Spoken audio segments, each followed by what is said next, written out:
Alors, on va essayer. Donc on va vous parler donc du projet dont on s'occupe là tous les deux, qui est un projet sur un capteur de mesure d'humidité infrarouge pour la biomasse. Juste rapidement, donc qui nous sommes? Donc on est deux structures. Moi, Mathieu Petit, je coordonne un peu donc l'association Chaleur Bois Qualité Plus, qui est une association technique qui accompagne les fournisseurs de bois énergie au niveau national. Voilà, avec un peu plus de 100 entreprises, voilà, qu'on accompagne dans toute la France. Et je vais te laisser. Donc, Fabrice Baptiste, donc je suis le co-dirigeant de l'unité Edit Process Control. Donc nous, on fait partie du groupe CFM. CFM, c'est 3 branches, les énergies propres avec CFM Solar, ils ont une branche solar, efficience énergétique et sécurité, CFM Process, et l'électrification décarbonée, ça c'est CFM Power.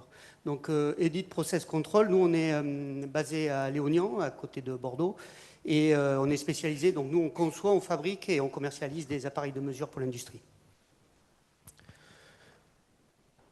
Donc, juste un petit rappel, en fait, là, ce qu'on va vous parler donc juste après du capteur qui est en test en ce moment, c'est issu d'un autre projet qu'on était venu présenter à Lille, déjà les résultats donc en 2022, qui s'appelait le projet Autolab, qui avait été initié par donc, des entreprises adhérentes de la TVQB, qui s'appelle Apsra, sur la région Rhône-Alpes. L'objectif, c'est, voilà, on a le constat qu'on sait que aujourd'hui, toute l'humidité du bois, on la mesure avec une étuve, avec des prises d'échantillons. On connaît tous la grande limite de cette mesure. La mesure est fiable, mais le vrai problème, c'est l'échantillonnage, avec des fois des écarts à plus de 10 points d'humidité, donc ont une répercussion énorme, aussi bien économique, mais surtout sur la gestion et le pilotage des installations après, derrière, si on n'arrive pas à être plus fiable sur ces mesures d'humidité. Et donc à partir de là, il avait été lancé l'idée de créer un capteur qu'on mettrait directement dans les déchiqueteuses pour mesurer l'humidité du bois pendant qu'on produit, et essentiellement surtout pour pouvoir aussi connaître l'humidité sur les flux tendus. Donc c'est ce projet qui a été créé. Donc on est parti sur des technologies infrarouges que Fabrice va présenter juste après. Et on en a conclu que on arrivait quand même à capter des choses. C'était pas parfait, il y avait des choses à améliorer, mais qu'on arrivait bien à avoir des tendances. Et donc suite à ça, et suite à, voilà, au besoin de mieux maîtriser cette humidité, fin 2023, donc là, bientôt ça va faire bientôt 2 ans, on a lancé un nouveau projet, donc NIR Biomasse, où là, donc avec le soutien de l'ADEME, un fort soutien de l'ADEME, avec l'idée de continuer ce projet, de l'étendre au niveau national avec un grand nombre d'acteurs pour pouvoir vraiment avoir un appareil le plus fiable possible et le plus universel sur l'ensemble de notre activité bois énergie. Donc, on est en train de finaliser un consortium donc, qui a été créé, donc, au moins lancé au départ du projet, là qu'on est en train de finir de constituer, avec l'idée de mettre autour de la table l'ensemble des parties prenantes qui sont concernées par ces problèmes d'humidité, à la fois donc les exploitants de chaufferie, les fournisseurs de bois, mais également les fabricants de machines, que ce soit les machines de production en forêt, donc les déchiqueteuses essentiellement, et également des fabricants de chaudières. Donc le consortium est en cours, il n'est pas fini, donc voilà, on prend aussi toutes les personnes qui sont prêtes à participer à ce projet de recherche, voilà, qui va nous animer encore sur au moins 1 an et demi, 2 ans. Donc maintenant, on va rentrer dans le concret. Je vais te laisser, Fabrice, présenter. Partie technique. Alors la mesure par infrarouge, donc c'est quoi exactement la mesure par infrarouge? Donc nous on mesure sur du proche infrarouge, on l'a vu tout à l'heure un peu avec la télédétection, c'est un peu sur le même principe. On a une partie visible, on a une partie proche infrarouge. Si vous regardez sur votre gauche, pour essayer de bien comprendre, on a un spectre d'absorption de l'humidité. Donc nous on va travailler sur ce spectre-là, dans le proche infrarouge, et on va travailler sur des pics d'humidité. Donc on sait qu'à 940 et à 1450, par exemple, on a 2 gros pics d'humidité. Pourquoi ces 2 gros pics? Ça nous permet de couvrir toute la gamme d'humidité. Un va être utilisé pour les faibles humidités et l'autre va être utilisé plutôt pour les hautes humidités. Le principe de fonctionnement, il est assez simple en soi. Donc on vient irradier un échantillon, on vient irradier la biomasse, on vient éclairer l'échantillon. Donc ça, on a une source lumineuse, c'est des LED, on utilise une technologie LED qui sont basées sur les 2 longueurs d'onde qu'on vient de voir juste avant. Donc on éclaire l'échantillon à 940, on éclaire l'échantillon à 1450 et on récupère l'information, l'absorption de la lumière sur le détecteur. Donc en gros, plus la lumière est absorbée, plus le taux d'humidité est important dans le produit. Donc l'étape numéro 1 du projet, quand on a récupéré le projet juste après Autolab, on avait le projet NIR Biomasse, le premier état c'était de créer 3 capteurs différents. Pourquoi? Pour pouvoir s'adapter au contexte et pouvoir s'adapter à tous les process qui pourraient être vus sur le bois énergie. Le premier, on l'avait déjà, c'est sur une trappe, c'est sur un broyeur. On avait déjà travaillé ce prototype-là, on avait besoin de l'améliorer. Donc là, on avait pas mal de contraintes sur ce projet-là.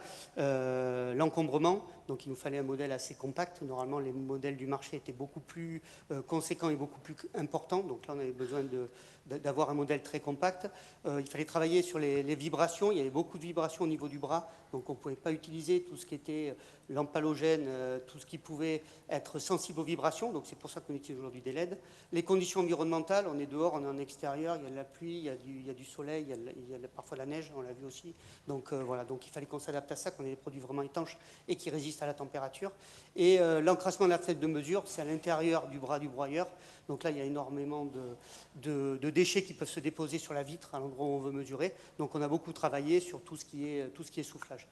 Et ensuite, donc, on a créé 2 autres prototypes pour s'adapter. Et donc, on a la version sur un convoyeur à chaîne qui est normalement utilisé ou souvent utilisé en entrée de chaudière, ce convoyeur à chaîne. Donc, on avait des contraintes pareilles de poussière, de variation de hauteur et de détection du produit. Il faut mesurer uniquement que quand on a du produit devant le capteur et devant la vitre. Donc là, on a créé un nouveau design qu'on installe par-dessous.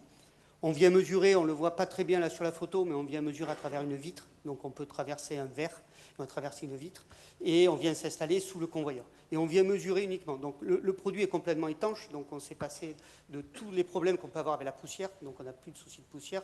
Variation de hauteur, on a une distance qui est constante si on s'installe par-dessous, donc ça c'est très bien pour nous pour la mesure.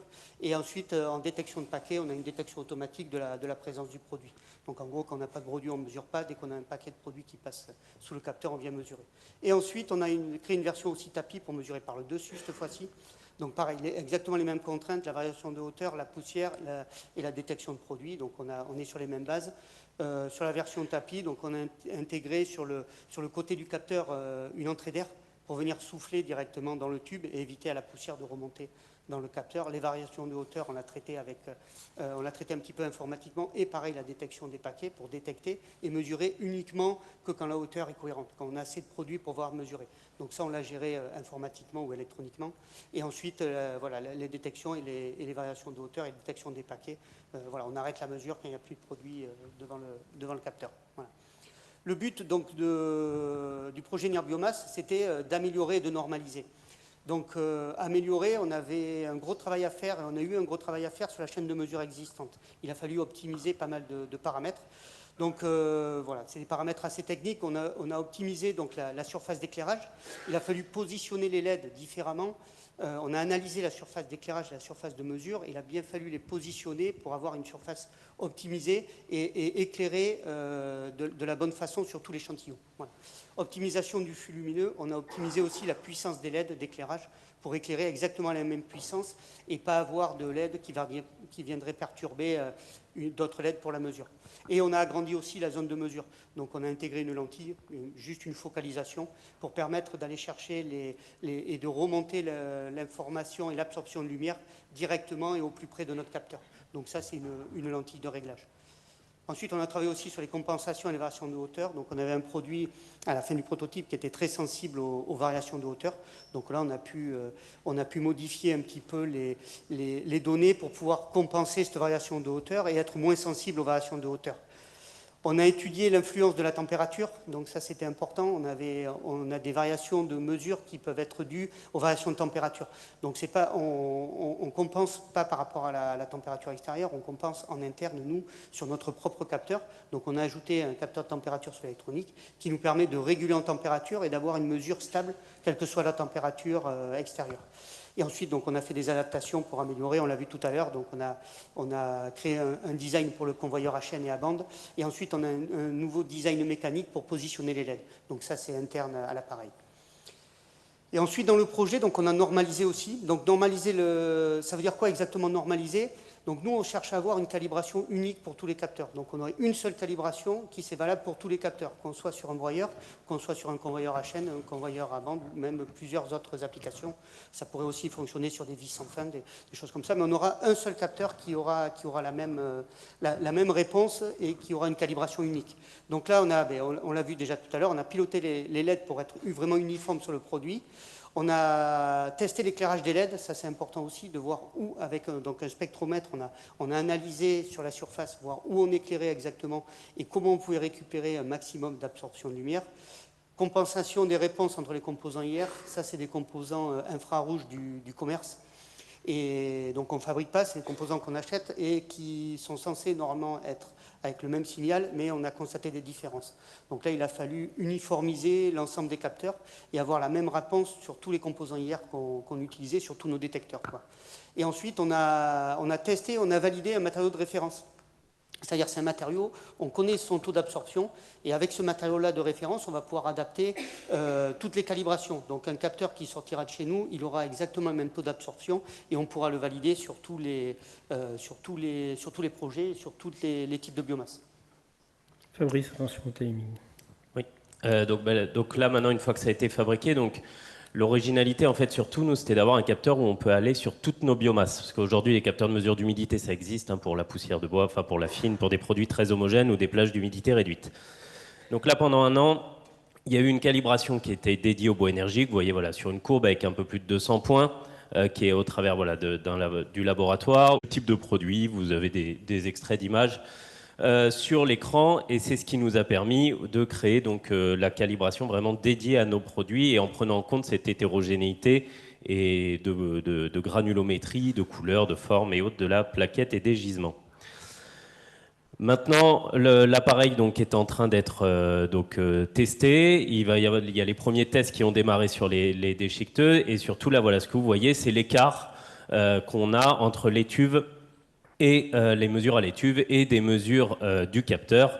Aujourd'hui, ce qu'on arrive à obtenir, c'est que globalement, sur une plage de mesure qui va de 10 à 50% d'humidité, on a des écarts qui sont toujours inférieurs à plus ou moins 4 points, et plus de la moitié des échantillons qui arrivent à être à plus ou moins 2 points d'écart entre la mesure étuve et la mesure du capteur. Donc on a clairement amélioré les écarts qu'on peut observer et essayer d'enlever cet effet prélèvement d'échantillons qu'on pouvait avoir sur les étuves.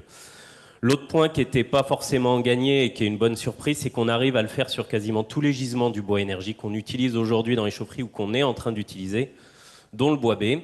Voilà, c'était sur l'ancien projet, c'était quelque chose qu'on n'arrivait pas à faire. Aujourd'hui, voilà, on arrive à passer les produits. Le seul qu'on n'arrive pas à faire, mais normalement on n'en a pas trop en chaufferie, c'est le déchet vert composté.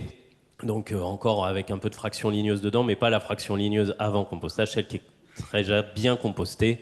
Donc voilà, parce que le laboratoire analyse ça aussi et on a essayé. Là, effectivement, ça ne marche pas. Donc quand il y a trop de terre, voilà, ça va être problématique. Mais normalement, c'est pas trop ce qu'on envoie dans les chaufferies. Donc c'est plutôt une bonne nouvelle sur cet appareil. Et donc maintenant la suite, et ça sera la dernière diapo.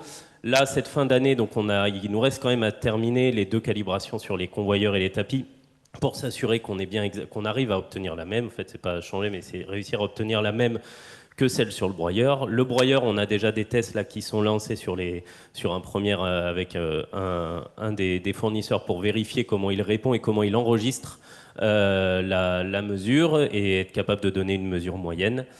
Et là, sur la saison qui va commencer dans les jours qui viennent, il va y avoir plusieurs prototypes qui vont être déployés, donc soit sur des déchiqueteuses, soit également sur des chaufferies, avec l'idée d'avoir le capteur qui sera de 1 à 3 mois par machine pour pouvoir avoir de la remontée d'infos sur le terrain, voir comment ça se passe et essayer de jongler donc avec côté machine les différentes marques qui sont partenaires et côté chaufferie industrielle, les différentes technologies qu'on peut retrouver ou les différentes types d'implantations qu'on a sur nos réseaux de chaleur ou chaufferies industrielles aujourd'hui présentes sur le territoire.